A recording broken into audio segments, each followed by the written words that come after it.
Hello guys, स्वागत है आपके अपने चैनल डेविल्स तले पॉडकास्ट में। ऐसे ही स्टोरी सुनने के लिए सब्सक्राइब करें डेविल्स तले पॉडकास्ट को। अब तक आपने पढ़ा, ये सुनकर विहान और विधि दोनों ही उन्हें घूरने लगते हैं। विधि भी जानती थी कि मिशा के इरादे अच्छे नहीं है। विहान, वो मेरा ऑफिस है, कोई गार्डन नहीं जिसका मन हुआ मुंह उठाकर चला आया। अगर उसे इंटर्नशिप करनी है तो पहले इससे कहो कि इंटरव्यू क्लियर करे। ये बोलकर वो ऑफिस के लिए निकल जाता है। उसके साथ आरव भी था। रितेश और रिद्धि एक साथ जा रहे थे क्योंकि उन्हें साइट देखने जाना था। आरव जाने से पहले सिद्धि से मिलना चाहता था लेकिन विहान ने उसे मौका ही नहीं दिया था। अब आगे आशीष की कार में आशीष और निशी बच्चों को ड्रॉप करके वापस आ रहे थे लेकिन उन दोनों के बीच कोई बात नहीं हो रही थी। ऐसा लग रहा था मानो वो एक दूसरे को जानते ही ना हो। हालांकि दोनों ही बीच बीच में अपनी नजरें चुराकर एक दूसरे को देख भी रहे थे। तभी निशी का फोन बजता है और स्क्रीन पर शो हो रहे नंबर को देखकर उसके चेहरे पर प्यारी सी स्माइल आ जाती है और वह फोन रिसीव करके बोलती है, हेलो राहुल, कैसे हो? तुमने आज बहुत दिनों के बाद याद किया। निशी को किसी लड़के से ऐसे मुस्कुराकर बात करता देख आशीष की आंखों में गुस्सा दिखाई देने लगता है और वह कसकर स्टीयरिंग व्हील पकड़ लेता है। निशी का दोस्त राहुल दूसरी तरफ से कुछ बोलता है जिसे सुनकर निशी जोर से हंसते हुए बोलती है, हाँ, मुझे पता है तुम मुझे बहुत याद करते हो और ऐसा ही हाल मेरा भी है, मैंने भी तुम्हें बहुत याद किया। दूसरी तरफ से राहुल उससे मिलने को बोलता है तो निशी बोलती है, ठीक है, तुम मुझे लोकेशन मैसेज करो, मैं वहां पहुंचती हूँ। थोड़ी देर बात करने के बाद वह फोन रख देती है। तभी उसके फोन पर राहुल अपनी लोकेशन भी सेंड कर देता है। फोन रखने के बाद वह आशीष से बोलती है, आपको ऑफिस जाना होगा ना, इसलिए आप मुझे रोज गार्डन रेस्टोरेंट में ड्रॉप कर दीजिए। आज बहुत दिनों के बाद मैं अपने फ्रेंड से मिलने वाली हूँ। आशीष अपने दांत पीसते हुए बोलता है, तुम तो बहुत सालों से इंडिया नहीं आए ना, तो फिर तुम्हारा यहाँ पर दोस्त कैसे हैं? निशी, आशीष, आप शायद भूल गए हैं कि मैं बचपन में यहीं पर रहती थी और राहुल मेरा काफी पुराना दोस्त है और वह बहुत ज्यादा अच्छा है। मैं उसकी जितनी तारीफ करूं उतनी कम है और मैं यूज कभी नहीं भूल सकती। निशी के मुंह से किसी लड़की की इतनी तारीफ सुनकर आशीष झटके से कर रोक देता है और अपनी सीट बेल्ट खोलकर विधि के ऊपर झुकते हुए बोलता है, तुम उसकी इतनी तरफदारी क्यों कर रही हो? वह तुम्हारा सिर्फ फ्रेंड है या फिर बॉयफ्रेंड, बताओ मुझे। निशी उसके बिहेवियर से हैरान हो जाती है लेकिन वो उसके आंखों में देखते हुए बोलती है, वो मेरा फ्रेंड हो चाहे बॉयफ्रेंड, इससे आपको कोई मतलब नहीं होना चाहिए। मैंने आपसे जो कहा है वह करिए और मुझसे दूरी बनाकर रखिए। आशीष उसकी सीट पर खोल देता है और उसे कमर से पकड़कर खुद के ऊपर बिठा लेता है और बोलता है, नहीं रख सकता मैं तुमसे दूरी बनाकर। तुम्हारी हिम्मत कैसे हुई किसी और आदमी की ऐसी तारीफें करने की? तुम कहीं नहीं जाओगी। निशी गुस्से से, आप होते कौन है मुझे मेरे दोस्त से मिलने से रोकने वाले?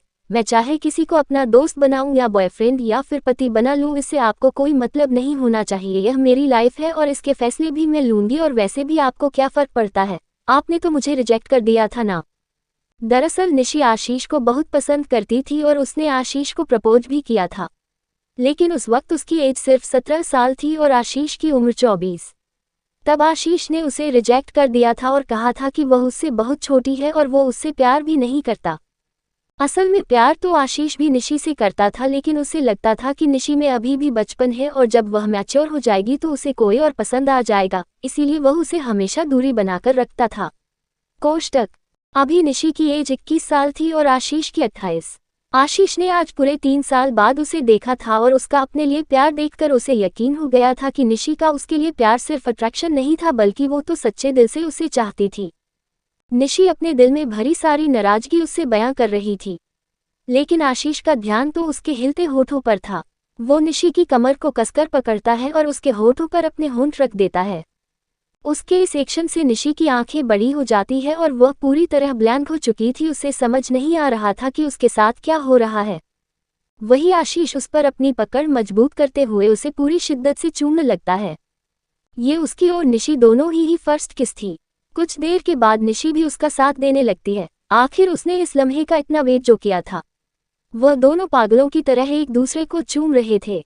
आशीष अपनी सीट को बेड में कन्वर्ट करता है और निशी को नीचे करके खुद उसके ऊपर आ जाता है और उसकी बॉडी पर हाथ फेरते हुए उसे स्मूच करने लगता है। निशी उसका टच रेसिस्ट नहीं कर पा रही थी। आज पहली बार वह किसी लड़के की इतना करीब आई थी। उसके हाथ पैर मानो काम करना ही बंद कर चुके थे।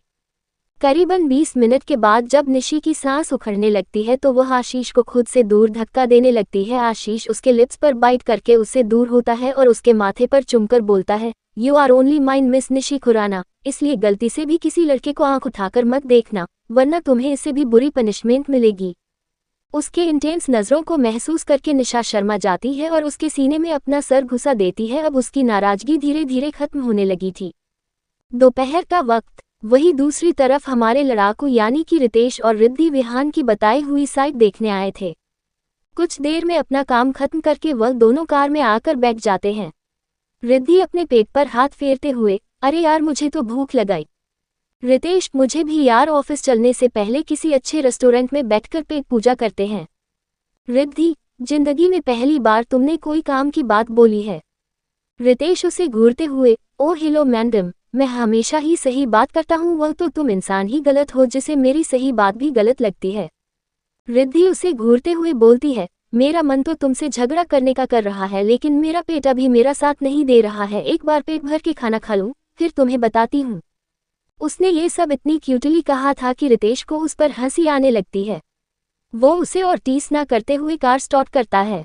थोड़ी देर में उनकी कार एक रेस्टोरेंट के सामने जाकर रुकती है और वह दोनों अंदर आते हैं। विधि जल्दी जल्दी वेटर को अपना ऑर्डर देने लगती है, फिर रितेश से बोलती है, तुम भी अपना ऑर्डर दे दो। रितेश, मतलब तुमने अभी जितना बोला वह तुम अकेले खा लोगी? रिद्धि उसे घूरते हुए, मेरे खाने को नजर मत लगाओ और अपना ऑर्डर करो। रितेश अपना लंच भी ऑर्डर करता है। थोड़ी ही देर में उनका लंच भी आ जाता है। वो दोनों लंच करते हैं। बाद में रितेश बिल पे करता है। वो दोनों बाहर जा ही रहे होते हैं कि तभी रिद्धि उसे रोकते हुए बोलती है, प्लीज तुम थोड़ी देर यही रुको, मैं रेस्टरूम जा रही हूँ। रितेश हाँ में सिर हिला देता है और वो रेस्टरूम की तरफ चली जाती है। कुछ मिनटों के बाद जब वो वहां आती है तो सामने का सीन देखकर उसकी आंखें गुस्से से लाल हो जाती है, क्योंकि आज के लिए इतना ही। क्या देखा होगा रिद्धि ने जो वो गुस्सा हो गई? जानने के लिए पढ़ते रहिए मेरी कहानी। चैप्टर 56, रितेश रिद्धि की फर्स्ट किस, चलो बच्चे पैदा करते हैं। अब तक आपने पढ़ा। रितेश अपना लंच भी ऑर्डर करता है। थोड़ी ही देर में उनका लंच भी आ जाता है। वो दोनों लंच करते हैं। बाद में रितेश बिल पे करता है। वो दोनों बाहर जा ही रहे होते हैं कि तभी रिद्धि उसे रोकते हुए बोलती है, प्लीज तुम थोड़ी देर यही रुको, मैं रेस्टरूम जा रही हूँ। रितेश हाँ में सिर हिला देता है और वो रेस्टरूम की तरफ चली जाती है। अब आगे। कुछ मिनटों के बाद जब वो वहां आती है तो सामने का सीन देखकर उसकी आंखें गुस्से से लाल हो जाती है, क्योंकि सामने कई लड़कियों के बीच रितेश खड़ा हुआ था और वह लड़कियों से फ्लर्ट भी कर रहा था। रिद्धि उसे मन ही मन उसे कोसते हुए बोलती है, हे भगवान, ये लड़का कितना बेशर्म है, देखो तो कैसे चिपक रहा है। रितेश जब रिद्धि को देखता है तो उन लड़कियों से पीछा छुड़ाकर उसके पास आता है और उसका हाथ पकड़कर बोलता है, जल्दी यहाँ से निकलो, तुम्हारी वजह से मैं तितलियों के बीच में फंस गया। रिद्धि अपना हाथ छुड़ाकर बोलती है, तुम तो ऐसे बोल रहे हो जैसे वह तुम्हारे साथ जबरदस्ती कर रही थी, मैंने देखा तुम कितना मुस्कुराकर उनसे बातें कर रहे थे। रितेश, बातें तो मैं उनसे मजबूरी में कर रहा था, वह क्या है ना, मैं कभी लड़कियों का दिल नहीं तोड़ता। तभी वह लड़कियां उन दोनों के पास आ जाती है। उनमें से एक लड़की रिद्धि को देखते हुए बोलती है, रितेश बेबी, क्या यही वो लड़की है जिसे तुम डेट कर रहे हो? वैसे इसमें इतना क्या खास है जो मुझ में नहीं है? ये सुनकर रिद्धि की आंखें छोटी हो जाती है और वह बोलती है, एक्सक्यूज मी, किसकी गर्लफ्रेंड? यह मेरा बॉयफ्रेंड नहीं है। ये सुनकर दूसरी लड़की रितेश को देखते हुए बोलती है, ओह, तो इसका मतलब रितेश बेबी तुमने हमसे झूठ बोला था, दैट्स नॉट फेयर। रितेश मासूमियत से, मैंने झूठ नहीं बोला, ये सच में मेरी गर्लफ्रेंड है। वह तो हमारा झगड़ा हो गया था इसलिए मुझे ऐसी बात कर रही थी। उद्धरण चिन्ह। उसका झूठ सुनकर रिद्धि उसे गुस्से से देखने लगती है। एक और लड़की बोलती है, अच्छा ठीक है, ऐसी बात है तो तुम हम सबके सामने इसे किस करो। ये सुनकर रिद्धि की आंखें बड़ी हो जाती है और वह रितेश को घूरते हुए बोलती है, अगर तुमने ऐसा किया तो मैं तुम्हारा मुंह नोच लूंगी। उसके आगे शब्द उसके मुंह में रह जाते हैं क्योंकि रितेश उसे सबके सामने किस कर देता है। ये देखकर सभी लड़कियां जलबुझ कर राख हो जाती है और वहां से चली जाती है। वही रिद्धि तो अभी भी आंखें फाड़े रितेश को ही देख रही थी, जो सब कुछ भूलकर बस उसे किस करने में लगा हुआ था। रितेश के बाइट करने से वो अपने होश में आती है और गुस्से से उसे पीछे धक्का देती है और उसके गाल पर थप्पड़ मारकर बोलती है, तुम मेरी सोच से भी ज्यादा घटिया इंसान निकले, तुम्हारी हिम्मत कैसे हुई मुझे किस करने की। रितेश अपने गाल पर हाथ रखकर हैरानी से उसे देखने लगता है। रितेश, रिद्धि मेरी बात तो। रिद्धि, जस्ट शट अप, मुझे तुम्हारे कोई बहाने नहीं सुनने। क्या तुमने मुझे वैसी लड़की समझा रखा था जिनके साथ रोज अय्याशी करते हो? मैं नहीं हूं उन लड़कियों में, तुम अब मुझे अपनी शक्ल भी मत दिखाना। ये बोलकर वो उसे गुस्से से देखती हुई वहां से चली जाती है। रितेश उसे रोकने की कोशिश करता है लेकिन वो उसकी एक नहीं सुनती। रितेश फिर स्टेशन से अपना हाथ कार की बोनट पर पटकता है और बोलता है, मुझे एक्सप्लेन करने का मौका तो देती। जानता हूँ कि मैं लड़कियों से फ्लर्ट करता हूँ लेकिन इसका मतलब ये नहीं कि मैं प्लेबॉय हूँ और तुमसे मिलने के बाद तो मैंने ये सब भी छोड़ दिया है। लेकिन उसकी बात सुनने से पहले ही रिद्धि एक टैक्सी रोकती है और वहां से निकल जाती है। ऑफिस में सिद्धि आरव के लिए लंच लेकर आई थी। असल में ये तो सिर्फ बहाना था। वह तो आरव से मिलना चाहती थी और उसके साथ अपनी खुशी शेयर करना चाहती थी। वो लंच लेकर आरव के कैबिन में दबे पांव एंटर करती है तो देखती है कि आरव अपनी चेयर पर बैठा अपना काम कर रहा था। उसका पूरा फोकस अपने लैपटॉप पर ही था। सिद्धि कुछ देर तो उसे देखते ही रह जाती है क्योंकि काम करते वक्त वो और भी ज्यादा हैंडसम लग रहा था। वह दबे पांव उसकी तरफ जाती है लेकिन उसके कुछ करने से पहले ही आरव उसका हाथ पकड़कर उसे अपनी गोद में बैठा लेता है। सिद्धि मुंह बनाते हुए, आपका ध्यान तो अपने लैपटॉप पर था तो फिर आपको मेरे आने का पता कैसे चला? आरव, क्योंकि मैं तुम्हें महसूस कर सकता हूँ। मैं चाहे काम में कितना भी बिजी रहूं तुम्हारा एहसास हर वक्त मेरे साथ ही रहता है। ये सुनकर सिद्धि के चेहरे पर शर्मीली मुस्कान आ जाती है और वो उसके सीने से लग जाती है। आरव उसे लाल गालों पर बाइट करते हुए बोलता है, I like your blushy cheeks. Siddhi अपने गाल सहलाते हुए, आरव आपने बाइट क्यों किया? आरव, बस इतने में ही तुम्हारी आह निकल गई। सोचो जब मैं तुम्हारे साथ वो सब। आरव बस कीजिए वरना मैं आपसे बात नहीं करूंगी, सिद्धि चीखते हुए बोलती है और उसके मुंह पर अपने हाथ रख देती है। आरव हंसते हुए उसका हाथ अपने मुंह से हटाता है, बोलता है, अच्छा ठीक है अब बताओ तुम यहाँ क्यों आई थी? तुम तो आज मॉम डैड के साथ ही रहने वाली थी ना? सिद्धि, सोचा तो था लेकिन मुझे आपसे भी मिलना था। आज मैं बहुत खुश हूँ। कल पंडित जी हमारी शादी की डेट फिक्स कर देंगे।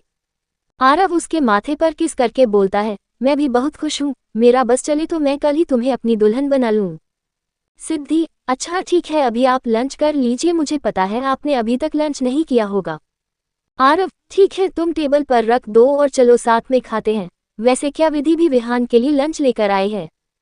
ये सुनकर सिद्ध थोड़ा गुस्से से बोलती है, नहीं वह नहीं आए है और मुझे नहीं लगता कि बॉस को इसकी जरूरत भी है।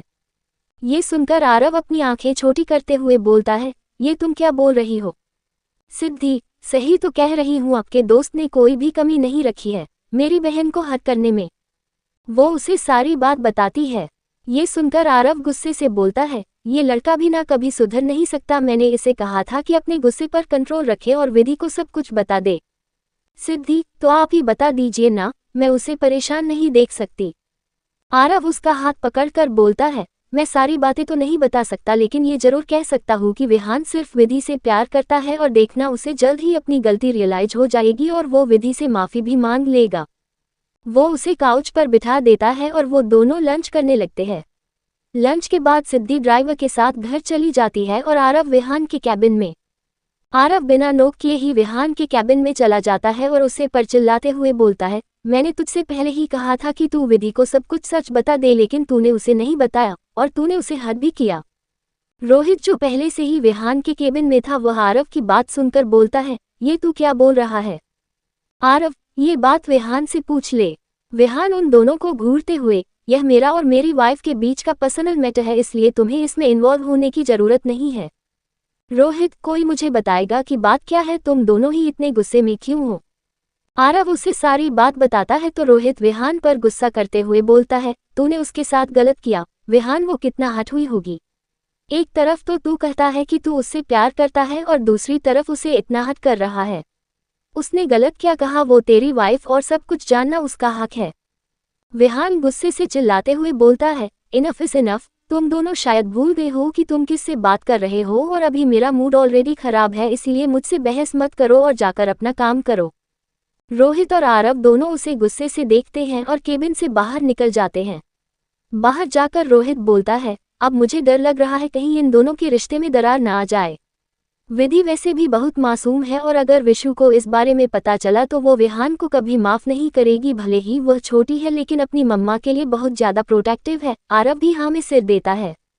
वो दोनों बातें ही कर रहे थे कि तभी उनकी नज़र लिफ्ट से बाहर आते रितेश पर पड़ती है, जिसके चेहरे पर गुस्सा और विधि के थप्पड़ों के निशान साफ दिख रहे थे। रोहित, अब इसे क्या हुआ? आरव, पता नहीं, चलो पूछते हैं। वह दोनों रितेश को आवाज देते हैं, लेकिन रितेश उन्हें इग्नोर करके अपने केबिन में चला जाता है। वह दोनों भी उसके कैबिन में जाते हैं। आरव, रितेश, क्या हुआ? तुम इतने गुस्से में क्यों हो और तुम्हारे गालों पर यह निशान कैसा? रितेश भाई प्लीज, अभी मुझे आपसे कोई बात नहीं करनी। रोहित, पक्का किसी लड़की से पीट कर आया होगा, वैसे भी अपने फ्लर्ट करने वाली आदतों से कभी बाज नहीं आएगा। रितेश भाई, आप भी उसके जैसी बातें कर रहे हो। आप बताएं, जब से मैं इंडिया आया हूँ क्या मैंने किसी लड़की के साथ लेट नाइट पार्टी की है या फिर मैं लड़कियों के साथ घूमता फिरता हूँ? आरव, बात तो सही है, लेकिन अभी बता तू किसकी बात कर रहा है? रितेश नजरें चुराते हुए, उस बंदरिया की। रोहित, बंदरिया मेरा मतलब है रिद्धि, पर तुमने ऐसा भी क्या कर दिया कि उसने तेरे गालों पर थप्पड़ रसीद कर दिया? रितेश उसे सारी बात बताता है। ये सुनकर वह दोनों उसे पर भड़कते हुए बोलते हैं, साले कमीने, तू किसी लड़की को सबके सामने किस करेगा तो वह क्या तेरी आरती उतरेगी? उसने सही किया, मैं होता तो 2-4 और लगा देता है। तुझे तो पता है ना, रिद्धि को हम दोनों ही अपनी बहन मानते हैं। रितेश, जानता हूँ, मेरा मोटिव उसकी इंसल्ट करना नहीं था, बल्कि मैं तो। रोहित और आरव एक साथ, तू तो क्या? रितेश गुस्से से, कुछ भी नहीं, अभी मुझे किसी से बात नहीं करनी, आप दोनों यहाँ से जाए। आरव उसे घूरते हुए, ये दोनों भाई ही एक नंबर के कतारानकन हैं, चलो यहाँ से चलते हैं। आरव, रोहित दोनों कैबिन से बाहर निकल जाते हैं। केबिन के बाहर रोहित आरव से, मुझे ऐसा क्यों लग रहा है कि माँ को उनकी छोटी बहू भी मिल गई? आरव, मुझे तो यकीन है, क्योंकि हम सब रितेश को जानते हैं, भले ही वह लड़कियों से फ्लर्ट करता है लेकिन अपनी लिमिट्स भी अच्छे से जानता है, और मुझे ऐसा लगता है कि इनके मन में एक दूसरे के लिए फीलिंग्स है। रोहित भी हाँ में सिर हिला देता है। तभी उसकी नज़र सामने से आ रही जिया पर पति है, जिसे देखकर वह फिर से गुस्सा हो जाता है और आरव से बोलता है, मुझे इस लड़की से सारी बातें क्लियर करनी पड़ेगी। पहले तो यह मुझे छोड़कर गई और अब जब मैं इससे दूर जाना चाहता हूँ तो यह मुझे चिपकती रहती है। आरव, तू भी जानता है कि वो यहाँ से क्यों गई थी और यह भी अच्छे से जानता है कि वह तुझे कितना प्यार करती है, इसलिए भाव खाना बंद कर और चुपचाप शादी के लिए मान जा। रोहित, तू मेरा दोस्त है या उसका? आरव, मैं तो तेरा दोस्त हूँ, लेकिन वह मेरी बहन के जैसी है और मैं भी चाहता हूँ कि तू मेरा जीजा बन जा। वो हंसते हुए वहां से निकल जाता है। वही रोहित उसे मन ही मन गालियां देते हुए जिया के पीछे चला जाता है और उसका हाथ पकड़कर उसे अपने कैबिन में ले जाता है। जिया बस शांत सी उसके साथ जा रही थी। रोहित केबिन लॉक करके जिया को वॉल से सटा देता है और बोलता है, मैं तुमसे शादी नहीं करना चाहता। जिया शांति से, लेकिन क्यों? रोहित, क्योंकि मुझे तुम पर भरोसा नहीं है, कल को फिर से किसी काम के लिए तुम मुझे बिना बताए छोड़कर चली जाओगी और मैं ऐसी लड़की को अपनी बीवी बनाना नहीं चाहता जो अपनी प्रॉब्लम्स तक मुझे शेयर ना कर पाए। जिया उसके गले में हाथ डालते हुए बोलती है, आई प्रॉमिस, मैं तुम्हें छोड़कर कहीं नहीं जाऊंगी। रोहित, मैं कैसे यकीन करूं कि तुम अपना प्रॉमिस नहीं तोड़ो? जिया, तो तुम क्या चाहते हो? तुम जो कहो कि मैं वही करूंगी। रोहित उसके कान के करीब आकर, चलो हम बच्चे पैदा करते हैं ताकि तुम पर और भी ज्यादा रिस्पॉन्सिबिलिटी आ जाए और फिर तुम मुझे और अपने बच्चों को छोड़कर कहीं ना जाओ, क्योंकि मुझे अच्छे से पता है तुम मुझे तो छोड़ सकती हो लेकिन अपने बच्चों को नहीं, क्योंकि तुम्हें बच्चे कुछ ज्यादा ही पसंद है। जिया के चेहरे पर प्यारी सी मुस्कान आ जाती है और वो उसके करीब जाकर बोलती है, बच्चे सिर्फ बातें करने से नहीं आते, उसके लिए बहुत कुछ करना पड़ता है। वो सब तुम करोगे या मैं शुरू करूँ? उसकी बात सुनकर रोहित ब्लश लगता है। वो उसके गालों पर किस करके बोलती है, तुम तो एकदम लड़कियों की तरह शर्माते हो, मुझे देखो, मुझे तो बिल्कुल भी शर्म नहीं आती। रोहित, जानता हूँ तुम तो हो ही बेशर्म। जिया, अब तुमने मुझे बेशर्म बना ही दिया है तो मुझे थोड़ी बेशर्मी तो दिखा लेने दो। वो उसके होठों पर अपने होठ रख देती है और एक झटके में उसकी शर्ट फाड़ देती है, जिससे रोहित की आंखें बड़ी हो जाती हैं। लेकिन जिया उसके एक्सप्रेशंस पर ध्यान न देते हुए उसकी बॉडी पर हाथ फेरने लगती है और उसे पैशनेटली किस करने लगती है, जिससे रोहित भी मदहोश होने लगता है। वो भी उसे किस करते हुए उसके टॉप को खोलने लगता है। कुछ ही देर में पूरा कैबिन मदहोशी से भर गया था और पूरे केबिन में दोनों की मदहोशी से भरी संस्कारियों की आवाज गूंज रही थी। आज के लिए इतना ही। अगर आप सबको चैप्टर पसंद आया हो तो लाइक, कमेंट और शेयर जरूर करें। अब तक आपने पढ़ा। उसके होठों पर अपने होठ रख देती है और एक झटके में उसकी शर्ट फाड़ देती है। लेकिन जिया उसके एक्सप्रेशंस पर ध्यान न देते हुए उसकी बॉडी पर हाथ फेरने लगती है और उसे पैशनेटली किस करने लगती है, जिससे रोहित भी मदहोश होने लगता है। वो भी उसे किस करते हुए उसके टॉप को खोलने लगता है। कुछ ही देर में पूरा कैबिन मदहोशी से भर गया था और पूरे केबिन में दोनों की मदहोशी से भरी संस्कारियों की आवाज गूंज रही थी। अब आगे विहान आरव और रोहित की कही हुई बातों के बारे में सोचता है और वह डिसाइड करता है कि अब वह विधि को सब कुछ सच बता देगा। आशीष और निशी भी सोच रहे थे कि आरव और सिद्धि की शादी के बाद वो घर में सबको अपने रिलेशनशिप के बारे में बता देंगे। रितेश की वजह से रिद्धि बहुत हट थी। वो घर आकर सीधा अपने रूम में चली जाती है और उसके बारे में किसी को भी पता नहीं चलता क्योंकि सब अपने रूम में थे सिवाय विधि और सिद्धि के। वह दोनों बच्चों को स्कूल से लेने के लिए गए थे। किंडरगार्टन विधि और सिद्धि दोनों बच्चों के बाहर आने का वेट कर रही थी। स्कूल के ओवर होते ही दोनों बच्चे उन्हें बाहर आते दिखाई देते हैं। सिद्धि और विधि दोनों अपने हाथ फैला देती है। वेदू हंसते हुए विधि की गोद में समा जाता है और विशु सिद्धि की। वेद एक्साइट होते हुए बोलता है, मासी और मम्मा आपको पता है हमारे टीचर हमें स्कूल ट्रिप पर ले जा रहे हैं। मुझे और एंजल को भी जाना है, प्लीज आप डैडी से बात करो ना। सिद्धि, लिटिल प्रिंस अभी आप बहुत छोटे हो, जब बड़े हो जाना तब ट्रिप पर जाना। विशु, हाँ मासी मैं भी इससे यही बोल रही थी लेकिन यह मान ही नहीं रहा है। मैं तो डैड से बोल दूंगी कि मुझे नहीं जाना। उन दोनों की बातें सुनकर वेद एक्स्ट्रा मासूमियत अपने चेहरे पर लाते हुए विधि की तरफ देखा है और अपनी क्यूट सी आवाज में बोलता है, मम्मा देखो ना, मासी और एंजल भी मुझे मना कर रही है, प्लीज आप उनसे बोलो ना कि मेरे साथ चले और डैडी से भी बात करें। उसे उदास देखकर विधि को अच्छा नहीं लगता और वह उसके गाल खींचते हुए बोलती है, डोंट वरी विशु आपके साथ जाएगी और आपके डैड से मैं बात कर लूंगी। ये सुनकर वेद खुश होकर विधि के सीने में अपना सर छुपा लेता है और विशु को देखते हुए आंख मारता है। वहीं विशु अपने दांत पीसते हुए उसे देखती है और बोलती है, पर माँ मुझे वहां नहीं जाना। विधि उसके गाल खींचते हुए बोलती है, सॉरी पर तुम्हें जाना पड़ेगा और क्या तुम अपने छोटे भाई के लिए इतना भी नहीं कर सकती। ये सुनकर विशु मुंह बना लेती है लेकिन फिर हमें सिर हिला देती है। सिद्धि, अच्छा ठीक है, बाकी बातें हम घर पर करते हैं, चलो तुम दोनों कार में बैठो। सब कार में बैठ जाते हैं और ड्राइवर कार स्टार्ट कर देता है। विहान के कुछ बॉडीगार्ड्स भी उन्हें फॉलो कर रहे थे। कुछ ही देर में वह लोग घर पहुंच जाते हैं। अब तक सब लोग हाल में बैठे हुए थे। वेद और विशु जाकर अभिलाष जी की गोद में चढ़ जाते हैं। विशु और वेद, ग्रैंडपा हमने आपको बहुत मिस किया। अभिलाष जी मुस्कुराते हुए बोलते हैं, हमने भी आप दोनों को बहुत याद किया। उसके बाद विशु और वेद दोनों अभिलाषी और कविता जिससे भी गले मिलते हैं। कविता जी, अच्छा ठीक है, अब आप लोग अपने रूम में चाहिए और फ्रेश हो आइए, आज आपकी दादी ने आप दोनों का फेवरेट लंच बनाया है। ये सुनकर वह दोनों खुश हो जाते हैं और अपने रूम में भाग जाते हैं। सिद्धि, माँ आपने क्यों बनाया, हम बना देते ना। कविता जी, पर आज मेरा मन था कि मैं अपने बच्चों के लिए कुछ बना, तुम लोग भी जाकर हाथ पैर धुल कर आओ, मैंने तुम दोनों का भी फेवरेट नाश्ता बनाया है। और रिद्धि, निशी को भी बुला लेना, सर्वेंट ने बताया कि वह आज ऑफिस से जल्दी घर आ गई है।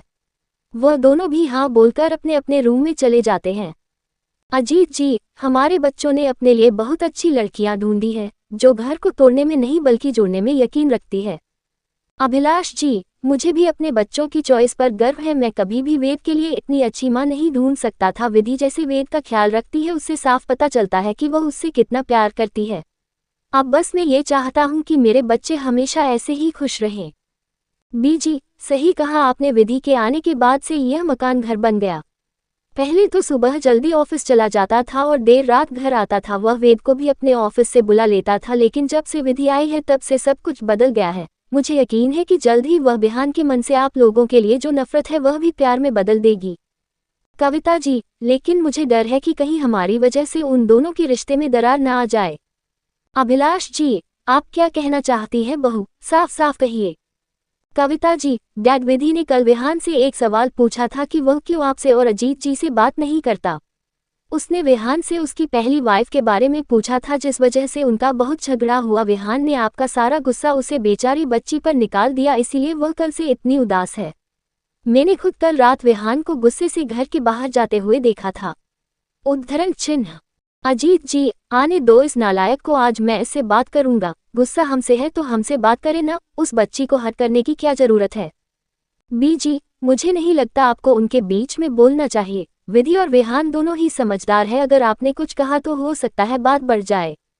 कविता जी भी उनकी बात से सहमत होती हैं। कुछ ही देर में सब फ्रेश होकर नीचे आ जाते हैं। रिद्धि और निशी भी उनके साथ ही थी। जहां रिद्धि का फेस थोड़ा डल था तो वहीं निशी के फेस पर कुछ ज्यादा ही ग्लो था। सब लोग आकर डाइनिंग टेबल पर बैठ जाते हैं और कविता जी सबको लंच सर्व करती है। विशु जैसे खाने का बाइट लेती है तो वह बोलती है, वाह दादी आप तो बहुत टेस्टी खाना बनाती हो, प्लीज आप मेरे लिए लंच बनाया करो, वैसे भी मैं मम्मा के हाथ का खाना खा खा कर बोर हो चुकी हूँ। ये सुनकर विधि उसे गुस्से से घूरती है लेकिन फिर कविता जी से बोलती है, सही कहा माँ, आप सच में बहुत अच्छा खाना बनाती है। निशी, भाभी माँ को खाना बनाना बहुत ज्यादा पसंद है, वो हर रोज कोई ना कोई नई रेसिपी बनाकर हमें खिलाती रहती थी। अजीत जी, इसका क्रेडिट मुझे मिलना चाहिए क्योंकि मैंने ही तो तुम्हारी माँ को खाना बनाना सिखाया, वरना उसे तो सिर्फ चावल उबालने आते थे। ये सुनकर कविता जी उन्हें गुस्सा से देखने लगती है, वही बाकी सब हंसने लगते हैं। वेद उन सबको भी अपनी ट्रिप के बारे में बताता है। पहले तो सब उसे मना करते हैं लेकिन उसकी इतनी रिक्वेस्ट देखकर सब हाँ में सिर हिला देते हैं। मित्तल एंटरप्राइजेस। विनाश अपने कैबिन बैठकर अपना काम कर रहा था, तभी उसके कैबिन में सुमित आता है और उसे ग्रीट करते हुए बोलता है, बॉस आपने जैसा कहा था मैंने वैसा कर दिया। हमने अपने कुछ जासूसों को खुराना मेंशन में सर्वेंट बनाकर भेज दिया है जो हमें वहां की जानकारी देते रहेंगे।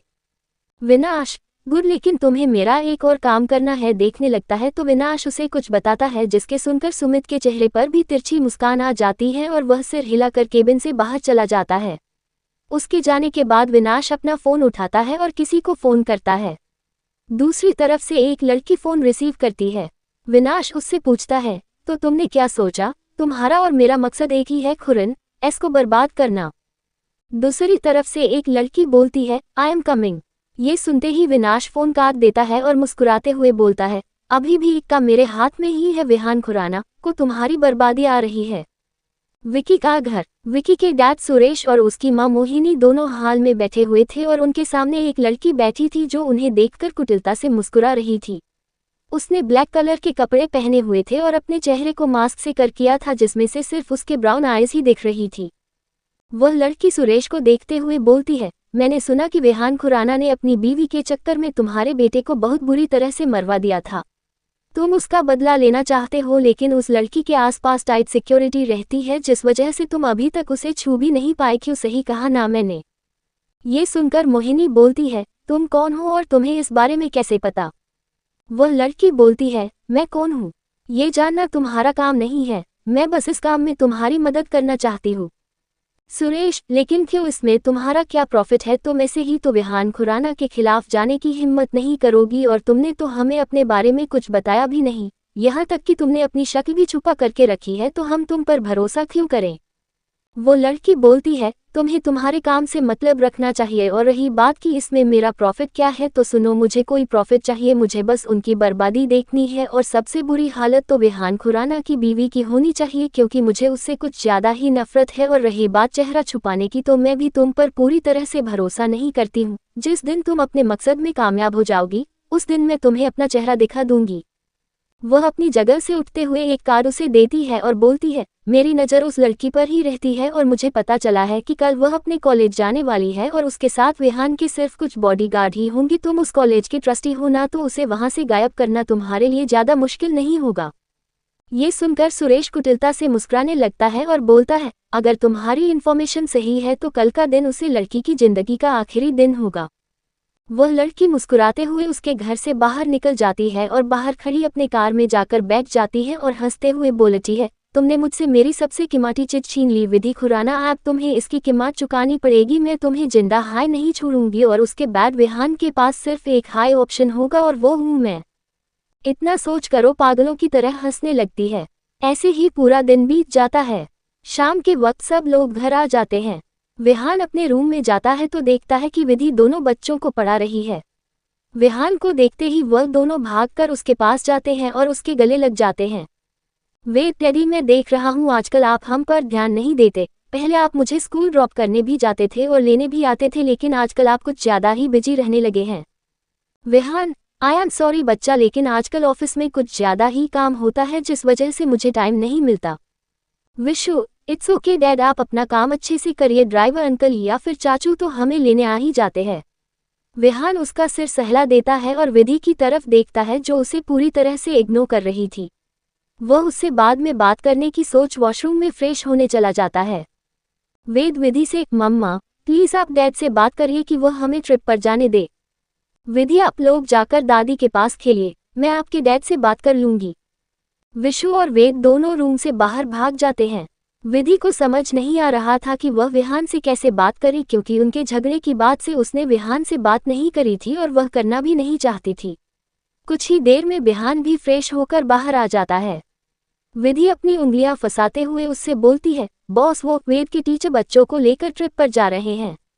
वेद और विशु भी वहां जाना चाहते हैं, प्लीज आप उन्हें परमिशन दे दीजिए। विहान उसके कंधे पकड़कर बोलता है, तुमने मुझे अभी बॉस बोला, तुम भूल रही होगी यह ऑफिस नहीं है।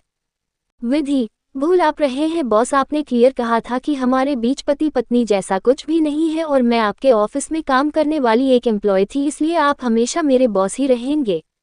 ये बोलकर वो विहान को खुद से दूर कर देती है और बोलती है, प्लीज बच्चों को जाने की परमिशन दे दीजिए। ये बोलकर वो वहां से जाने लगती हैं। विहान कुछ बोलने को होता है कि तभी उसके फोन पर किसी की कॉल आती है। विधि भी रूम से बाहर चली जाती है। वही हॉल में सब बैठकर बातें कर रहे थे। रितेश वहां आकर चारों तरफ अपनी नजरें घुमाता है, लेकिन उसे रिद्धि कहीं भी नहीं दिखती। वो उसे देखने के लिए उसके रूम में चला जाता है। वो देखता है कि रूम का गेट थोड़ा सा ओपन है। वो अंदर झांक कर देखता है तो उसकी आंखें बड़ी बड़ी हो जाती है। कौन थी वो लड़की जो सुरेश से मिलने गई थी और वो क्यों बर्बाद करना चाहती है विधि को? विनाश किस लड़की से बात कर रहा था? क्या नई परेशानियां आने वाली है विहान और विधि के बीच? क्लीनर, रितेश और ट्रिप, आप सब प्लीज मुझे बताओ कि क्या आप सब एक देखकर कॉइन्स लेते हो, क्योंकि मेरे में तो अब कॉइन का ऑप्शन ही शो नहीं होता। अब तक आपने पढ़ा। ये बोलकर वो विहान को खुद से दूर कर देती है और बोलती है, प्लीज बच्चों को जाने की परमिशन दे दीजिए। ये बोलकर वो वहां से जाने लगती हैं। विहान कुछ बोलने को होता है कि तभी उसके फोन पर किसी की कॉल आती है। विधि भी रूम से बाहर चली जाती है। सब बैठकर बातें कर रहे थे। रितेश वहां आकर चारों तरफ अपनी नजरें घुमाता है, लेकिन उसे रिद्धि कहीं भी नहीं दिखती। वो उसे देखने के लिए उसके रूम में चला जाता है। अब आगे रितेश देखता है कि रूम का गेट थोड़ा सा ओपन है। वो अंदर झांक कर देखता है तो उसकी आंखें बड़ी बड़ी हो जाती है। रिद्धि के रूम का सारा सामान बिखरा हुआ पड़ा था और रूम के कॉर्नर पर उसका एक पोस्टर लगा हुआ था, जिस पर रिद्धि बार बार बॉल मार रही थी और उसे गालियां भी दे रही थी। ये देखकर वह मन ही मन सोचता है, अभी तक ये शांत नहीं हुई, क्या पता अंदर जाने के बाद मैं जिंदा वापस ही ना आऊं।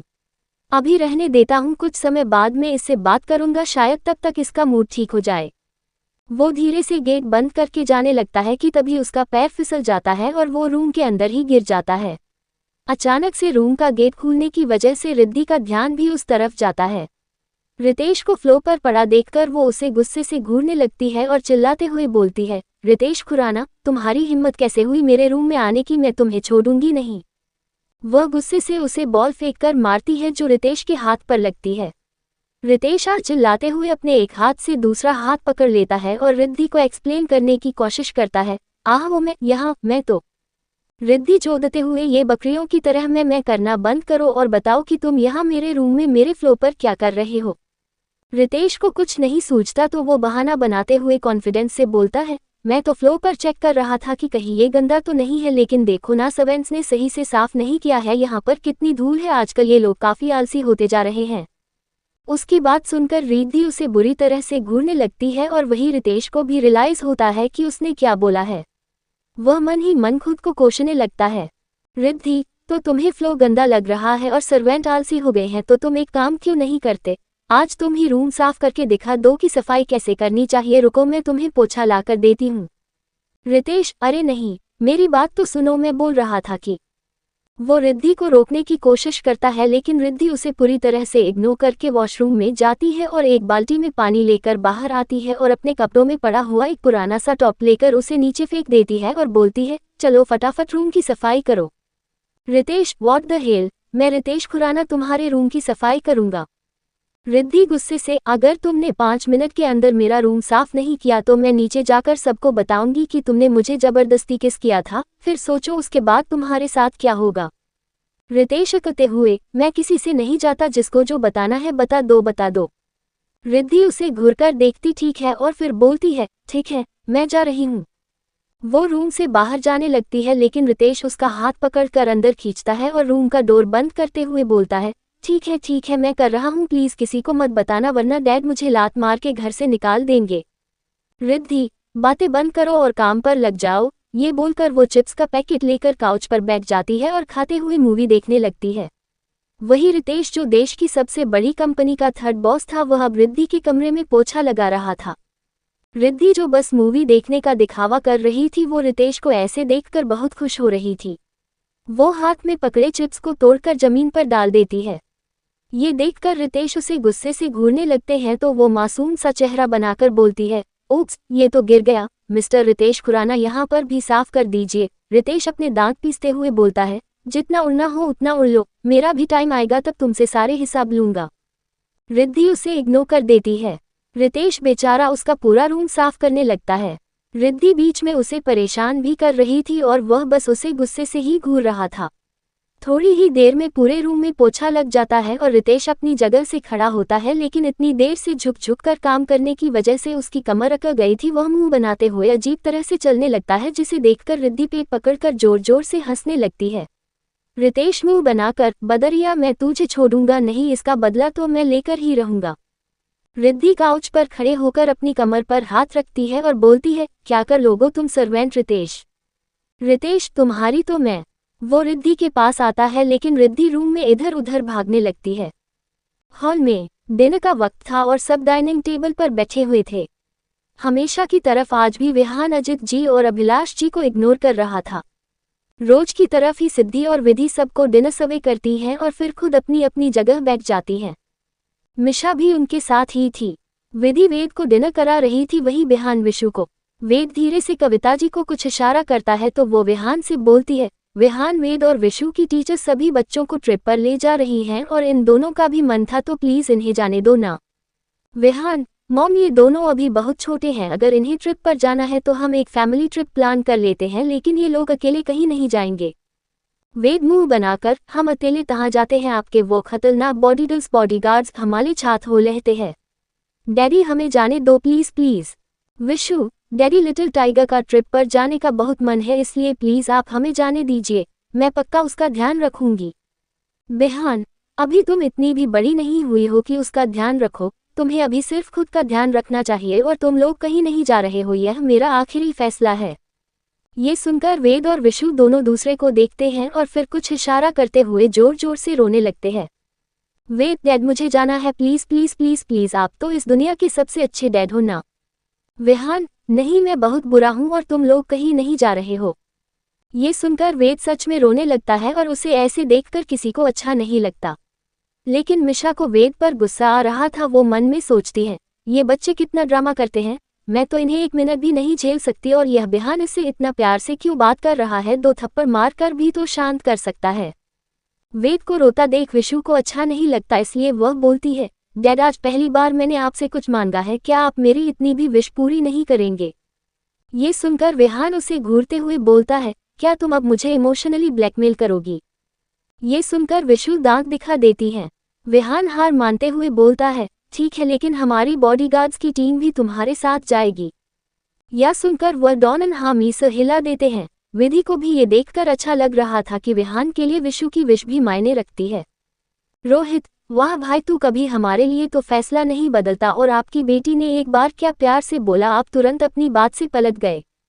जिया, तो क्या तुम बॉस की बेटी हो, नहीं ना, तो चुप रहो और खाना खाओ।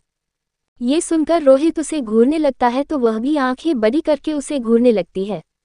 बीजी, अच्छा ठीक है, अब तुम दोनों जल्दी से डिनर खत्म करो और फिर पैकिंग भी तो करनी है। विधि, डोंट वरी बीजी, मैंने उनकी पैकिंग पहले ही कंप्लीट कर दी है। उद्धरण चिन्ह। आरव खाने का बाइट लेते हुए, निशिया, तुम यहाँ हाई गई हो, टू ऑफिस नहीं ज्वाइन कर लो, घर में रखकर बोर हो जाओगे। निशी मन में सोचती है, ऑफिस में तो आशीष भी होंगे, मैं इतना अच्छा मौका कैसे छोड़ सकती हूँ।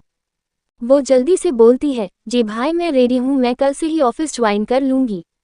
अभिलाष जी, कल से नहीं, परसों से। कल कोई कहीं नहीं जा रहा है क्योंकि कल पंडित जी यहाँ आने वाले हैं, जो रोहित, जिया और आरव सिद्धि की शादी की डेट निकालेंगे। ये सुनकर आरव और रोहित दोनों के चेहरे पर चमक आ जाती है और यही हाल सिद्धि और जिया का भी था।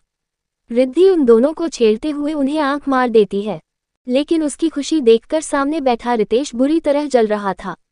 वह मन में सोचता है, बंदरिया, तुम्हारी वजह से अभी तक मेरी कमर दर्द कर रही है, तुम एक बार मेरे हाथ लगा जाओ, फिर मैं तुम्हें बताता हूँ। रिद्धि कुछ सोचते हुए बोलती है, लेकिन दादाजी कल तो हमें अपना असाइनमेंट सबमिट करने के लिए कॉलेज जाना है जो कि इम्पोर्टेंट है। ये सुनकर उसके मिशा के चेहरे पर मुस्कान आ जाती है। कविता जी, पंडित जी तो सुबह ही आ जाएंगे और मुहूर्त निकालने में ज्यादा समय नहीं लगेगा, इसलिए तुम दोनों अपने कॉलेज जा सकती हो। ये सुनकर वो तीनों हाँ में सिर हिला देती है। अजीत जी मिशा से पूछते हैं, मिशा आज तुम्हारा ऑफिस का पहला दिन था ना, कैसा रहा, क्या तुम्हें वहां पर अच्छा लगा? ये सुनकर मिशा कुछ बोलती उससे पहले ही आरव बोलता है, डैड अच्छा तो तब लगेगा जब मिस मिशा ऑफिस में रुकेंगी भी, जहां तक मुझे पता है यह 1 घंटे से ज्यादा ऑफिस में रुकी ही नहीं। सॉरी टू से डैड, लेकिन मिस मिशा किसी चीज की रिस्पॉन्सिबिलिटी उठाने के लायक नहीं है। ये ऑफिस आवर्स खत्म होने से पहले ही ऑफिस से निकल गई थी और इसके बारे में इन्होंने किसी को बताना भी जरूरी नहीं समझा, यहाँ तक कि हमने जो इन्हें काम दिया था वह भी इन्होंने किसी दूसरे एम्प्लॉय से कराया। ये सुनकर हमेशा गुस्से से उसे देखने लगती है, लेकिन फिर मासूम से शक्ल बनाकर बोलती है, सॉरी आरव, मैं जानती हूँ कि मेरी गलती थी, लेकिन मेरे एक फ्रेंड का मुझे कॉल आया था जो इंडिया में ही रहता है। मेरी उससे बहुत सालों के बाद बात हुई और मैं उससे मिलने चली गई। विहान, तुम किससे मिलने गई और क्यों गई? इससे हमें कोई फर्क नहीं पड़ता, लेकिन आज जो गलती तुमने की है वह मेरे ऑफिस में नहीं चलेगी। अजीत जी, मिशा, ये हम तुम्हारी पहली गलती समझकर माफ कर रहे हैं, लेकिन तुम्हें समझना चाहिए कि तुम ऐसे ही बिना बताए कहीं नहीं जा सकती। अगर तुम्हें कुछ हो गया तो मैं तुम्हारे डैड को क्या जवाब दूंगा? ये सुनकर मिशा हाँ में सिर हिला देती है। दिन हो जाने के बाद सब अपने अपने रूम में जाने लगते हैं तो अभिलाष जी बोलते हैं, अजीत और विहान, तुम दोनों मुझे मेरे रूम में मिलो आकर, मुझे कुछ जरूरी बात करनी है। ये बोलकर वो अपने रूम की तरफ जाने लगती हैं और अजीत जी और विहान भी उनके पीछे पीछे उनके रूम में चले जाते हैं। वहीं बाकी सब अपने रूम में चले जाते हैं। विधि विशु और वेद के रूम में चली जाती है और उन्हें बेड पर लिटाते हुए बोलती है, चलो तुम दोनों जल्दी से सो जाओ क्योंकि सुबह ही तुम दोनों को निकलना है। वेद, नहीं, पहले आप हमें स्टोरी छूना सुनाओ। विशु, हाँ मम्मा प्लीज। विधि उन दोनों के बीच में लेट जाती है और उनका सिर सहलाते हुए उन्हें स्टोरी सुनाने लगती है। कुछ ही देर में बच्चे सो जाते हैं और उन्हें सुलाते हुए विधि खुद भी। दादू और पोते की बातें, सुहाना और सोना, अब तक आपने पढ़ा। अजीत जी और विहान भी उनके पीछे पीछे उनके रूम में चले जाते हैं। वहीं बाकी सब अपने रूम में चले जाते हैं। विधि विशु और वेद के रूम में चली जाती है और उन्हें बेड पर लिटाते हुए बोलती है, चलो तुम दोनों जल्दी से सो जाओ क्योंकि सुबह ही तुम दोनों को निकलना है। वेद, नहीं, पहले आप हमें स्टोरी छूना सुनाओ। विधि उन दोनों के बीच में लेट जाती है और उनका सिर सहलाते हुए उन्हें स्टोरी सुनाने लगती है। कुछ ही देर में बच्चे सो जाते हैं और उन्हें सुलाते हुए विधि खुद भी। अब आगे अभिलाष जी के रूम में विहान और अजीत जी अभिलाष जी के सामने बैठे हुए थे। विहान उन्हें घूरते हुए बोलता है, आपने मुझे मेरी शक्ल देखने के लिए तो बुलाया नहीं होगा, इसलिए जल्दी से अपना काम बताए क्योंकि मेरे पास इतना समय नहीं है कि मैं यहाँ बैठा रहूं। अभिलाष जी अपनी छड़ी पटकते हुए बोलते हैं, बदतमीज, मैं तुम्हारा दादा हूँ, इसलिए मुझसे तमीज से बात करो। विहान, मिस्टर खुराना, प्लीज आप मुझे बताने की कृपा करेंगे कि आपने मुझे यहाँ क्यों बुलाया है? अभिलाष जी उदास होते हुए, हमें पता है कि हमारे एक डिसीजन की वजह से आपको काफी कुछ झेलना पड़ा और हम उसके लिए शर्मिंदा भी हैं। हमें पता है कि हमने पास्ट में बहुत बड़ी गलती की थी और उसकी सजा आप हमें आज तक दे रहे हैं। कितने साल हो गए आपके मुंह से दादाजी सुने हुए? उनकी बात सुनकर विहान बोलता है, मुझे गधे मुर्दे उखाड़ने का कोई शौक नहीं है, इसलिए पुरानी बातों को पुराना ही रहने दीजिए। अभी आपने मुझे क्यों बुलाया है? अजीत जी उसके कंधे पर हाथ रखकर बोलते हैं, बेटा, हमने तो सिर्फ तुम्हारा भला ही सोचा था। विहान, कोई भी माँ बाप कभी अपने बच्चों के लिए बुरा नहीं सोचते। हाँ, हमारी गलती की थी कि हमने गलत इंसान पर भरोसा किया, लेकिन आप कब तक हमसे नाराज रहेंगे? हम इतने दिनों के बाद मिले थे लेकिन आपने हमें गले लगाना तक ठीक नहीं समझा। प्लीज हमें माफ कर दीजिएगा, बच्चे पर हमें ऐसी सजा मत दीजिए। आप नहीं जानते कि हमें कितना हट होता है। उनकी बात सुनकर विहान अपनी मुट्ठी कसकर बंद कर लेता है और उठकर वहां से जाने लगता है। तभी अभिलाष जी उसे रोकते हुए बोलते हैं, जब हमने इतना इंतजार किया है तो थोड़ा और कर लेंगे, शायद मरने से पहले हमें आपकी माफी मिल जाए। हम बस इतना कहना चाहते हैं कि हमने आपको इसलिए बुलाया है क्योंकि हमें लगता कि आपको अपनी बीवी को सब कुछ सच बता देना चाहिए। अगर आप उन्हें नहीं बताएंगे तो आपके रिश्ते में दरारें बढ़ती ही जाएंगी। भले ही आप दोनों सबके सामने नॉर्मल रहने का दिखावा कर रहे थे, लेकिन हमें साफ समझ में आ रहा था कि आप दोनों के बीच में किसी न किसी बात के लिए झगड़ा हुआ है। आप उन्हें जितनी जल्दी सब बता देंगे उतना ही आसान रहेगा और ऐसी तो कोई बात भी नहीं है जो आपको उनसे छुपानी पड़े। विहान एक गहरी सांस लेता है और बोलता है, डोंट वरी, मैं कभी अपने रिश्ते में दरार नहीं आने दूंगा, मैं उसे सब कुछ बता दूंगा। ये बोलकर वो वहां से चला जाता है। उसके जाने के बाद अजीत जी अभिलाष जी के कंधे पर हाथ रखकर बोलते हैं, डैड अब आप आराम करिए, देखना एक दिन सब कुछ ठीक हो जाएगा। अभिलाष जी, सारी गलती हमारी ही है, हम ही लेकर आए थे उस लड़की को अपने पोते की जिंदगी में। हमने सोचा था वो हमारे घर को जन्नत बना देगी, लेकिन उसने तो हमारे बच्चे की लाइफ को जहन्नम बना दिया। हमारा बस चले तो हम अपने हाथों से उसकी जान ले ले, लेकिन न जाने कहाँ छुपी बैठी है वो। ये कहते हुए बहुत जोर जोर से खांसने लगते हैं तो अजीत जी उन्हें पानी देते हुए बोलते हैं, डैड रिलैक्स, अब हमें उस लड़की के बारे में बिल्कुल भी नहीं सोचना है। मुझे भरोसा है एक दिन हमारा बेटा फिर से पहले जैसा ही हो जाएगा, जो हमसे बहुत प्यार करता था। वही बिहान अपने रूम में जाता है तो उसे विधि कहीं पर भी नहीं दिखती। वह उसे देखने के लिए बच्चों के रूम में जाता है तो उन तीनों को देखकर मुस्कुरा देता है। तीनों ने ही से सेम कलर का नाइट सूट पहना हुआ था। विधि बच्चों के बीच में लेटी थी और उसने दोनों हाथों से बच्चों की कमर को पकड़ा हुआ था। वह इस वक्त बहुत ज्यादा खूबसूरत लग रही थी। विहान अपने फोन से उनकी एक पिक्चर क्लिक करता है और फिर बच्चों को सही से लिटाकर विधि को अपनी गोद में उठा लेता है और अपने रूम में लेकर चला जाता है। वह उसे पर बेड पर लिटाकर प्यार से उसके माथे पर किस करता है और बोलता है, आई एम सॉरी बीवी, मेरी वजह से तुम बहुत हर्ट हुई हो, बट आई प्रॉमिस मैं जल्द ही है तुम्हारी सारी नाराजगी खत्म कर दूंगा। You don't know how much I love you दो दिल। ये बोलकर वह प्यार से उसका माथा चूम लेता है और उसे गले लगाकर लेट जाता है। आंखें बंद करते ही उसे 8 साल पहले के कुछ सीन्स याद आने लगते हैं, जिससे उसकी पकड़ विधि पर कस जाती है। वही दूसरी तरफ सिडनी ऑस्ट्रेलिया, एक बड़े से घर के रूम में 2 शख्स चादर में लिपटे हुए बेड पर पड़े थे, जिनमें से एक लड़की थी और दूसरा लड़का। दोनों के ही बॉडी पर कपड़े नहीं थे और वह एक दूसरे के शरीर के साथ खेल रहे थे। वह लड़का तेजी से आहें भरते हुए उसे लड़की से बोलता है, सुहाना बेबी, मैं तुम्हारे साथ जितनी भी रातें गुजार लूं, लेकिन हर बार कुछ नया ही लगता है। तुम कितनी खूबसूरत हो, तुम्हारा ये शरीर कितना सुंदर है। वह लड़की उसे पलटकर उसके ऊपर आ जाती है और अपनी कमर मूव करते हुए बोलती है, you are right baby, I am so beautiful and hot. मेरी इस हॉटनेस और ब्यूटी से कोई भी मर्द नहीं बच सकता। वह लड़का ऊपर उठकर से किस करने लगता है और सुहाना भी उसका पूरा साथ देती है और लड़का उसे वापस बेड पर गिरता है और उसके गले पर किस करते हुए बोलता है, बेबी तुम्हें इंडिया जाने की क्या जरूरत है, अगर तुम चली गई तो मेरा क्या होगा। सुहाना उसके गले पर हाथ फेरते हुए बोलती है, डोंट वरी बेबी, यहाँ पर बहुत सारी लड़कियां हैं जो मेरे जाने के बाद तुम्हारा ख्याल रखेंगी। आ स्लो प्लीज स्लो, मुझे पेन हो रहा है। वो लड़का उसकी बातों को इग्नोर करता है और तेजी से उसके साथ इंटीमेट होते रहता है। कुछ देर के बाद उनका कार्यक्रम खत्म हो जाता है।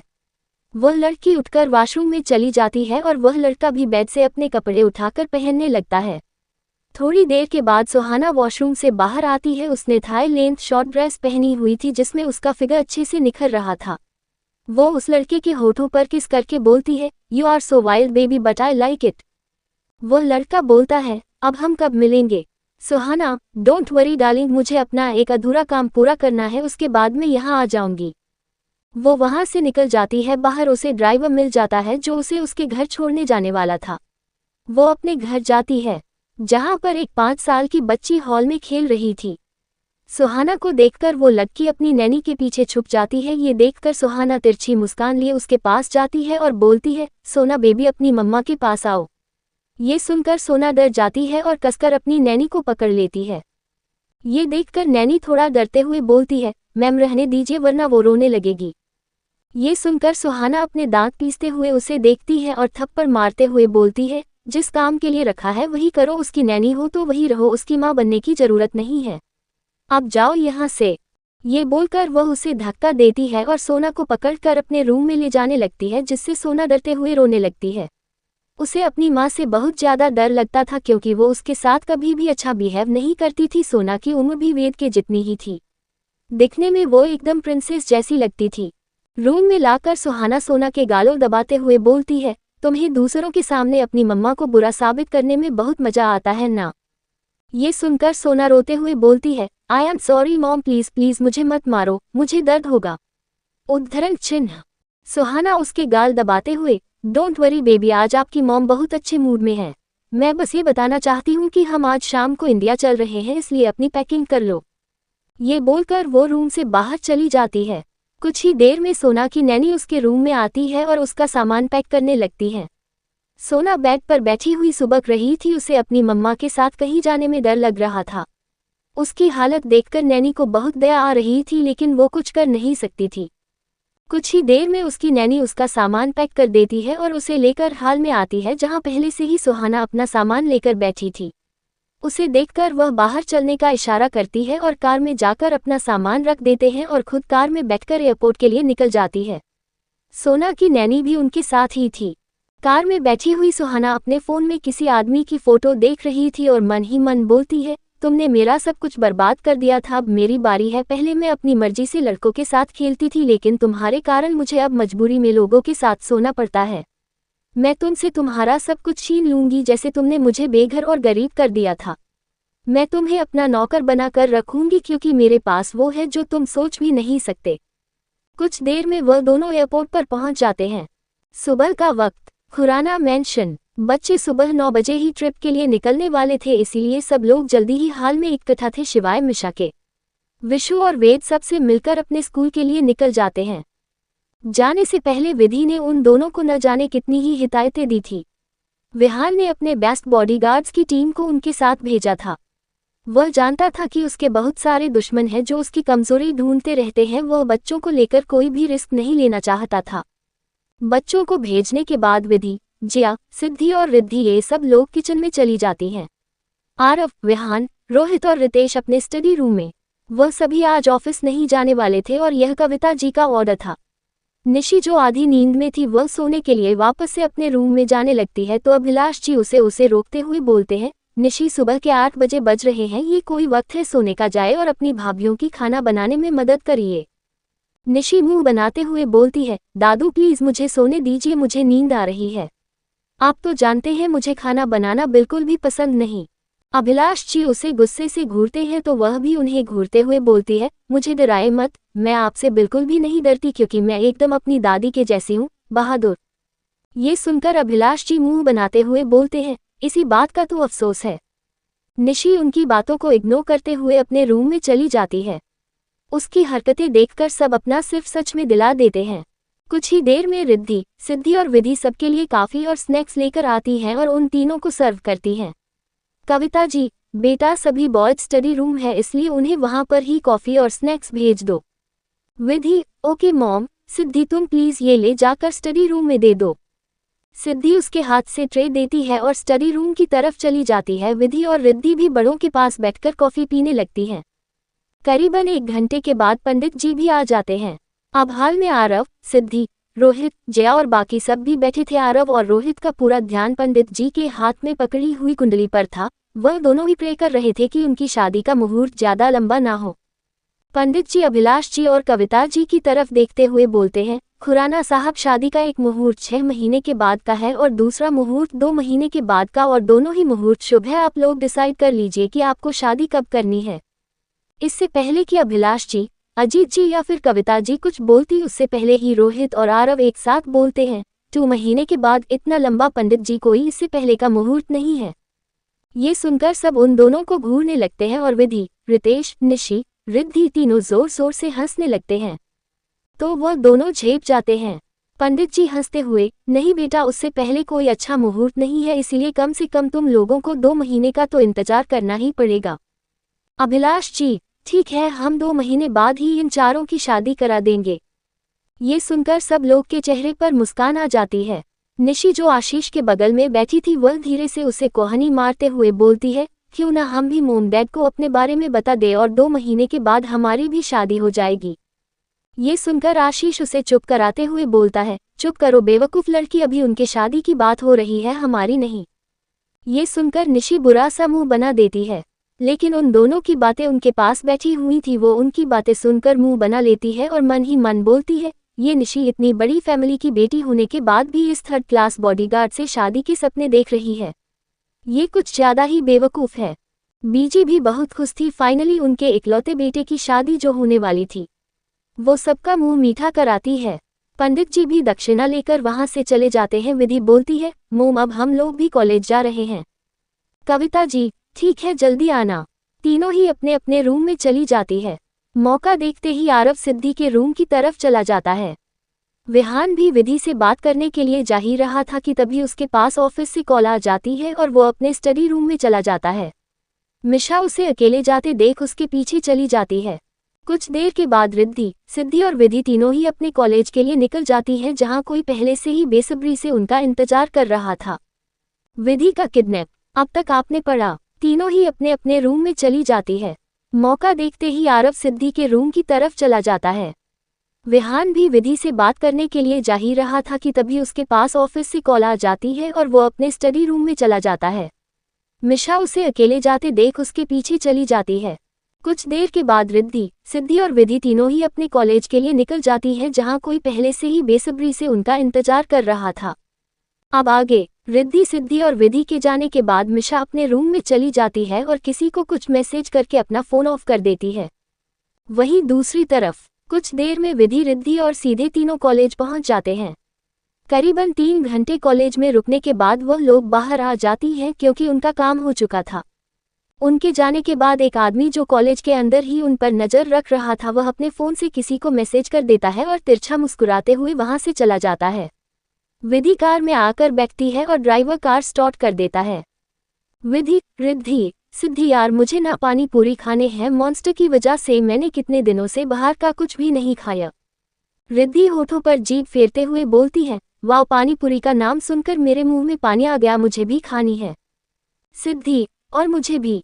रिद्धि, ड्राइवर अंकल आप कार साइड में लगा दीजिए, हमें पानी पूरी खानी है। ड्राइवर, लेकिन मैं बॉस ने हमें स्ट्रिक्टली ऑर्डर दिए हैं कि हमें आपको बाहर का कुछ भी नहीं खाने देना है। ये सुनकर उन तीनों का ही मुंह फूल जाता है। विधि गुस्से से बोलता है, आपके सर की ऐसी की तैसी, मैं आपकी लेडी बॉस हूं और यह मेरा ऑर्डर है कि आप कार रोकिए, नहीं तो मैं गाड़ी से कूद जाऊंगी और जब मुझे चोट आएंगी तो आपके बॉस आपको जान से मार देंगे। ये सुनकर बेचारा ड्राइवर भी डर जाता है। वह विधि, सिद्धि और रिद्धि तीनों को समझने की कोशिश करता है, लेकिन वह तीनों ही उसे इग्नोर कर देते हैं। बेचारा घबराकर एक पानीपुरी की दुकान के पास गाड़ी रोक देता है। रिद्धि, सिद्धि और विधि तीनों कार से उतरकर दुकान के पास जाकर खड़ी हो जाती हैं। विधि, अंकल एकदम चटपटी पानीपुरी बनाएगा, आज तो मैं पेट भर के खाऊंगी। रिद्धि और सिद्धि, हमें भी। पानीपुरी के स्टॉल के आसपास सिर्फ 1 या 2 दुकान नहीं थी और वहां पर बहुत कम भीड़ थी। विहान के कुछ बॉडीगार्ड सेक्रेटली उनका पीछा कर रहे थे, इसके बारे में सिर्फ ड्राइवर को ही पता था। विधि, रिद्धि, सिद्धि तीनों में से किसी को भी अपने साथ बॉडीगार्ड रखना पसंद नहीं था, जिस वजह से आरव ने उन्हें बिना पता चले उनके पीछे बॉडीगार्ड लगाए थे। वह तीनों पेट भरकर पानी पूरी खाती है। स्पाइसी ज्यादा होने की वजह से तीनों के ही गाल और कान पूरी तरह से लाल हो चुके थे। वही ड्राइवर के तो पसीने छूट रहे थे। वह मन ही मन प्रे कर रहा था कि विहान को इसके बारे में पता ना चले। तभी ड्राइवर के फोन पर किसी के मैसेज आते हैं। वह फोन ऑन करके देखता है तो मैसेज पढ़कर उसकी हवाएं उड़ जाती है और उसके हाथ पैर काटने लगते हैं। वह डरते हुए विधि, सिद्धि और रिद्धि की तरफ देखा है। वह इस वक्त बहुत ज्यादा डरा हुआ था। डर की वजह से उसके माथे से पसीना भी टपक रहा था। सिद्धि पानी पूरी वाले को पैसे देती है और वह तीनों कार में आकर बैठ जाते हैं। ड्राइवर भी अपने माथे पर आया हुआ पसीना पोंछकर कार स्टार्ट कर देता है। कुछ दूर चलने पर ड्राइवर अपनी कार की स्पीड बहुत तेज कर देता है और डायरेक्शन भी चेंज कर देता है। रिद्धि जो कार के बाहर देख रही थी वह बोलती है, अंकल आप इतनी फास्ट ड्राइविंग क्यों कर रहे हैं और यह किस रास्ते पर ले जा रहे हैं आप हमें? घर तो दूसरी साइड से जाते हैं ना। लेकिन ड्राइवर कुछ जवाब नहीं देता। सिद्धि और विधि भी उनके अजीब बिहेवियर से हैरान हो जाती हैं। विधि गुस्से से, ड्राइवर अंकल ये आप क्या कर रहे हैं, कार रोकिए इसी वक्त वरना मैं मॉन्स्टर से आपकी शिकायत कर दूंगी। ड्राइवर बोलता है, सॉरी मैडम लेकिन अब ये कार अपनी मंजिल तक जाकर ही रुकेगी। विहान के बॉडीगार्ड्स भी पीछे ही रह जाते हैं क्योंकि ड्राइवर के अचानक से डायरेक्शन चेंज कर लेने की वजह से वह कंफ्यूज हो गए थे क्योंकि वह विहान का वफादार था। थोड़ी देर के बाद एक सुनसान रास्ते पर जाकर ड्राइवर कार रोक देता है। विधि चारों तरफ देखते हुए, आपने कार ऐसे सुनसान सड़क पर क्यों रोकी है? ड्राइवर पीछे मुड़ता है और रोते हुए बोलता है, आई एम सॉरी मैडम मैं ये करना नहीं चाहता था लेकिन सवाल मेरी पोती की जिंदगी का है। ये सुनकर वह तीनों कंफ्यूज हो जाती है। तभी ढेर सारे बॉडीगार्ड्स जाकर उनकी कार को घेर लेते हैं और उनसे एक हट्टा कट्टा आदमी कार के पास आता है। ड्राइवर कार का गेट ओपन करके बाहर चला जाता है। वो आदमी विधि के साइड का डोर की खोलता है और उसे खींचकर बाहर निकालने लगता है। विधि छटपटाते उसके ऊपर हाथ पैर चलाने लगती है और चिल्लाते हुए बोलती है, तुम कौन हो, छोड़ो, मुझे छोड़ो, वरना तुम्हारे लिए अच्छा नहीं होगा। लेकिन उस आदमी को कोई फर्क नहीं पड़ता। रिद्धि और सिद्धि भी विधि का हाथ पकड़ लेती है और उसे अपनी तरफ खींचने लगती है, लेकिन तभी वह आदमी सिद्धि के गाल पर एक जोरदार थप्पड़ मारता है, जिससे वह सीट पर पीछे की तरफ गिर जाती है और उसके होठों के कोने से खून निकलने लगता है। ये देखकर रिद्धि उसे संभालने लगती है। रिद्धि और सिद्धि दोनों गेट खोलकर बाहर निकलती है और विधि को उस आदमी से छुड़ाने की कोशिश करती है, लेकिन तभी दो आदमी कसकर उनके बाल पकड़ लेते हैं, जिससे उन दोनों की चीख निकल जाती है।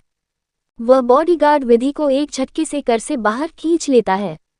वह दोनों रो रोकर विधि का नाम पुकारे जा रही थी और यही हाल विधि का भी था। वह उसे आदमी से छूटने की बहुत कोशिश करती है, लेकिन उस हटे कट्टे आदमी के आगे विधि एक मासूम सी चुहिया थी।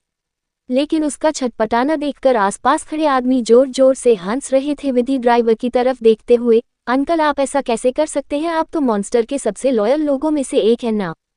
ये सुनकर ड्राइवर अपना सर झुका देता है। विधि रोते हुए उस आदमी के हाथ पर जोर से बाइट करती है, जिससे वो आदमी उसे गुस्से से जमीन पर धक्का दे देता है।